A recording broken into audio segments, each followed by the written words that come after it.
पिछले वीडियो में मैंने जो प्रकाश का परावर्तन है, जिसे इंग्लिश में रिफ्लेक्शन ऑफ लाइट बोलते हैं, उसका पार्ट 1 वीडियो मैंने पहले डाल चुके हैं। आज इसका दूसरा वीडियो है जो आज डाल रहे हैं, जो बहुत ही इम्पोर्टेंट है।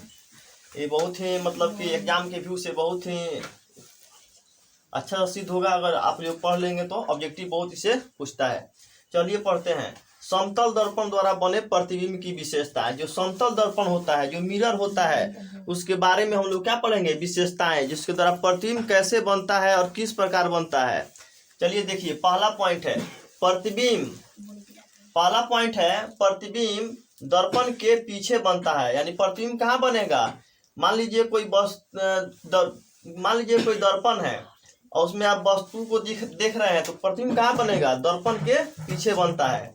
दूसरा पॉइंट, प्रतिबिंब का आकार। जो प्रतिबिंब का आकार है वो वस्तु के आकार के बराबर होता है। तीसरा पॉइंट, प्रतिबिंब वस्तु की अपेक्षा हमेशा सीधा बनता है। समतल दर्पण है, उसमें आप वस्तु रखिएगा तो वस्तु क्या होगा? प्रतिबिंब हमेशा वस्तु के सीधा बनता है।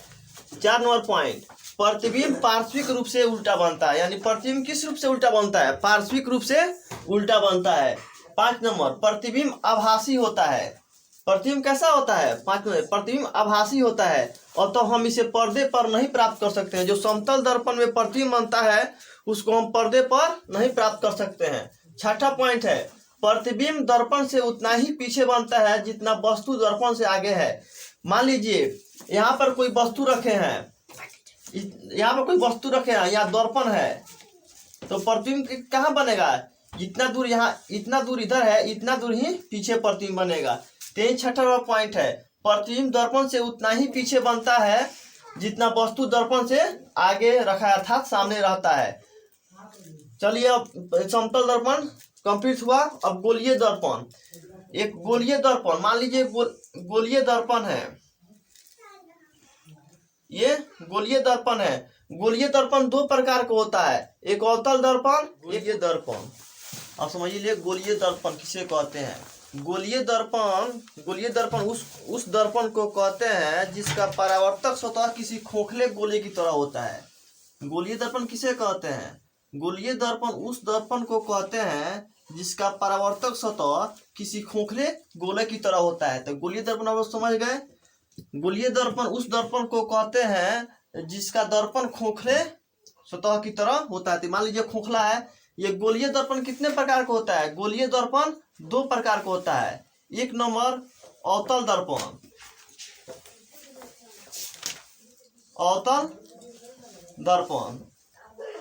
दूसरा उत्तल दर्पण। आप लोग से कोई क्वेश्चन पूछेगा कि गोलीय दर्पण कितने प्रकार के होते हैं, तो गोलीय दर्पण 2 प्रकार के होते हैं। पहला अवतल दर्पण, दूसरा अवतल दर्पण। अब समझ लिए अवतल दर्पण किस तरह होता है। अवतल दर्पण का फिगर देखिए किस तरह बनेगा। मान लीजिए खोखला गोला से भाग काट दिया गया है। वो अवतल दर्पण के जो भाग होता है वो बाहर की ओर खुरदरा होता है। ये अवतल दर्पण का बाहर की ओर भाग क्या है? खुरदरा है। इसको क्या बोलते हैं? अवतल दर्पण। यहाँ पी है, इसको क्या बोलेंगे? पी। यानी पी को क्या बोलते हैं? ध्रुव। पी मीन्स होता है पोल। पी इसको बोलते हैं पी बराबर क्या बोलते हैं? ध्रुव। पी बराबर क्या बोलते हैं? ध्रुव। अब यहाँ पे क्या है? फोकस। इसको एफ से सूचित करते हैं। एफ बराबर फोकस। यहाँ का क्या होता है? सी। यानी सी को बोलते हैं वक्रता केंद्र। वक्रता केंद्र बोलते हैं। अब मान लीजिए फोकस और ध्रुव के बीच की दूरी को फोकस दूरी कहते हैं। इसको छोटा एफ से सूचित करते हैं। छोटा एफ को क्या बोलेंगे? फोकस दूरी।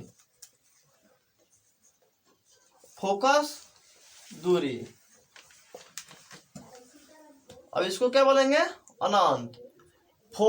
ध्रुव और वक्रता केंद्र के बीच की दूरी को वक्रता त्रिज्या बोलते हैं। इसको आर से सूचित करते हैं।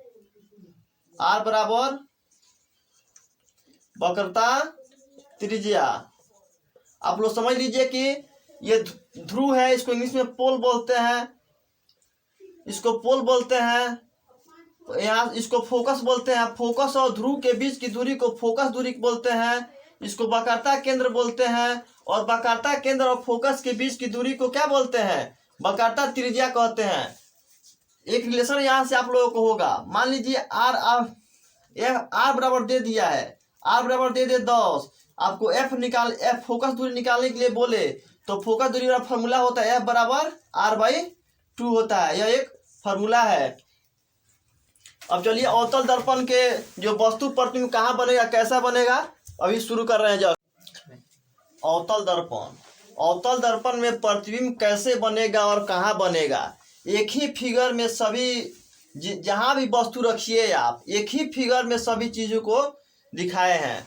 उम्मीद है कि आप लोगों को आप समझ जाइएगा। चलिए एक ही फिगर में सभी समझिए। अगर वस्तु को अवतल दर्पण में अगर वस्तु को अनंत पर रखते हैं तो ये मान लीजिए अनंत पर एक है क्या, ये वस्तु रखे हैं, ऊपर क्या रखे हैं वस्तु, ये क्या है अनंत है। इसको क्या बोलते हैं? अनंत। इसको अनंत से सूचित करते हैं, इन्फिनिटी इसको इंग्लिश में बोलते हैं अनंत। और वस्तु को अनंत पर रखा जाएगा तो प्रतिबिंब कहाँ बनेगा? अवतल दर्पण में। अगर वस्तु को अनंत पर रखेंगे तो प्रतिबिंब फोकस पर वास्तविक, उल्टा तथा बहुत छोटा बनेगा।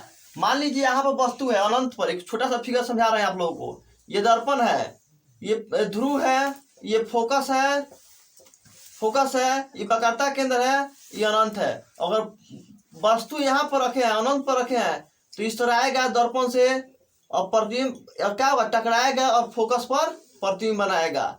और कैसा बनाएगा? फोकस पर वास्तविक, उल्टा तथा बहुत छोटा बनाएगा। और वस्तु को हम वक्रता केंद्र को सी से सूचित करते हैं। वक्रता केंद्र और अनंत के बीच में रखते हैं। और यही प्रतिबिंब वस्तु क्या है? 2 नंबर।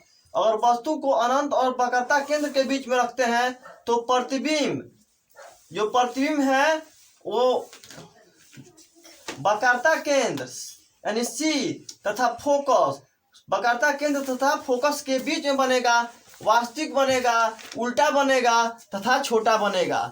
अब तीसरा नंबर आइए। अगर वस्तु को वक्रता केंद्र पर रखते हैं तो प्रतिबिंब भी वक्रता केंद्र पर ही बनेगा, वास्तविक और उल्टा तथा बराबर बनेगा। अगर वस्तु को वक्रता केंद्र पर रखेंगे तो प्रतिबिंब भी वक्रता केंद्र पर बनेगा और वस्तु के बराबर बनेगा, उल्टा बनेगा, वास्तविक बनेगा। अगर वस्तु को वक्रता केंद्र और फोकस के बीच में रखते हैं तो प्रतिबिंब वक्रता केंद्र तथा अनंत के बीच में बनेगा। 4 नंबर ये है, वक्रता केंद्र तथा अनंत के बीच वास्तविक, उल्टा तथा बड़ा बनेगा। अगर वस्तु को फोकस पर रखते हैं तो प्रतिबिंब अनंत पर वास्तविक, उल्टा तथा बहुत बड़ा बनेगा।